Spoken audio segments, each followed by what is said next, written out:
Bismillah ar-Rahman ar-Rahim. Thank you, Mr. Speaker. I rise today not in the shadow of fear, but in the fullness of resolve. The guns may rattle on our borders, and the winds may carry the whispers of war, but the spirit of Pakistan shall not be moved. This nation was not born of fear. It was born of struggle, and it lives by struggle. In recent days, the government of India has unleashed a torrent of accusations following a heinous act in occupied Kashmir. Tourists were killed, blood was spilled, a tragedy by any measure. And yet, before the bodies had turned cold, New Delhi turned its Islamabad, pointing fingers, tightening borders, and threatening consequences. Let me make this solemn declaration before the people of Pakistan and the world. Pakistan had no hand in that crime. We do not export terror. We are the victims of terrorism, Janabi Speaker. Terrorism is not just an attack on bodies. It is an attack on truth, on peace, and on civilization itself. And yet, what is terrorism? Is it merely the act of a deranged gunman or a bomb in a marketplace? No. It is the silence of the world when injustice reigns. It is the boot on the neck of the oppressed. It is the bulldozer that raises a home in the dark, and it is the curfew that lasts not hours but decades.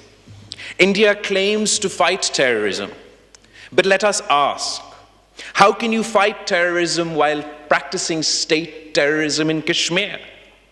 You cannot condemn the bullet while you wield the baton. You cannot speak of law when you break it every day in the valley. And you cannot claim moral superiority when your hands are soiled with the tears of mothers, the screams of children, and the silence of dead men. Mr. Speaker, Pakistan has suffered from terrorism, foreign-sponsored, ideologically driven, and brutally indiscriminate. We have buried our soldiers and our school children. We have stood alone, bleeding, while the world averted its gaze. We have fought the menace not only with arms, but with ideas, with education, with economic reform, and with unity. And so, I say this to India and the world. Terrorism cannot be defeated by tanks alone. It must be defeated by justice. Terrorism cannot be uprooted by bullets. It must be disarmed by hope. And terrorism cannot be eliminated by demonizing nations. It must be defeated by addressing the grievances that give it birth. Do you wish to end the violence in Kashmir? Then let the people speak. Let there be a plebiscite, not persecution. Let there be ballots, not bulldozers. Let there be autonomy, not annexation. That is the only path to peace. No lie, no bullet, no ban will bury the truth. Kashmir is not India's territory. It is a promise broken, a wound festering, and a people waiting. India expects 200 million people of Pakistan to account for the actions of terrorists they are still unable to name, while India has yet to account for Kulbhushan Yadav, whose name and rank within India's armed forces is on the record. India's accusations that Pakistan is involved in terrorism is stale, based on history, not on ground realities, based on fiction, not on fact. India has become the boy that cries wolf in South Asia, Mr. Speaker. Pakistan has proven India's involvement in terror, not only through proxies, but through their armed forces, not just on our soil, but India's hands are stained with blood from Sri Lanka to Canada and beyond. India must abandon terrorism as a tool of its foreign policy. In order to free this region from terror, India and Pakistan must work together, or else we are dooming future generations to suffer this menace. The Prime Minister's challenge to India for an impartial investigation is a start. Why would a true victim of terrorism shy away from accountability? Unless they are worried that the world will see that the real blame for the bloodshed in Kashmir lies in Delhi and not in Islamabad. Mr. Speaker, India's suspension of the Indus Water Treaty is not a punishment for Pakistan, it's a crime against humanity. It is the politicization of water, the criminalization of nature. What madness is this? That you would threaten the food and livelihood of millions for a grievance that lies within your own borders. And let us not forget what flows through these waters.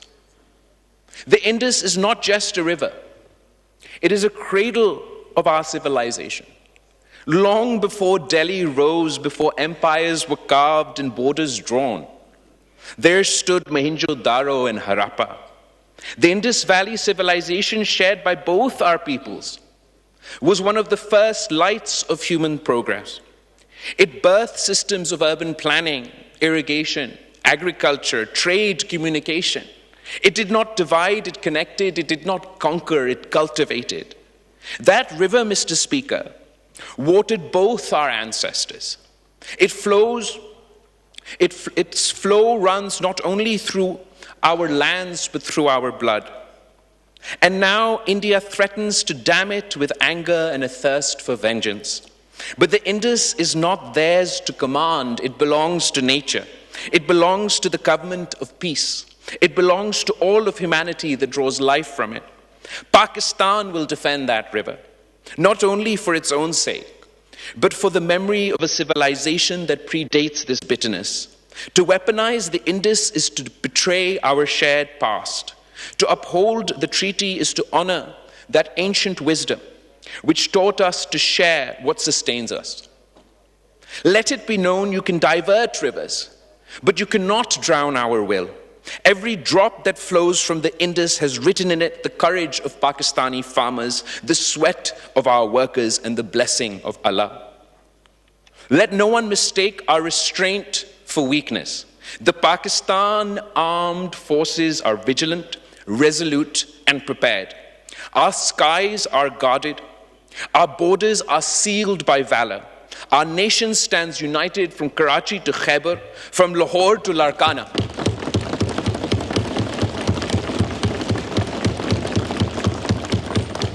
The sword we yield is only drawn when peace is threatened, but when drawn, it does not miss.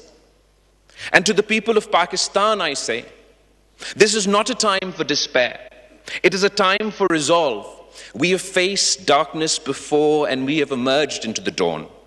Our enemies hope to fracture us, but we must stand as one, civilian and soldier, worker and scholar, Muslim and non-Muslim, Sindhi, Punjabi, Baloch, Pashtun. We are Pakistan, a single heartbeat, a single cause.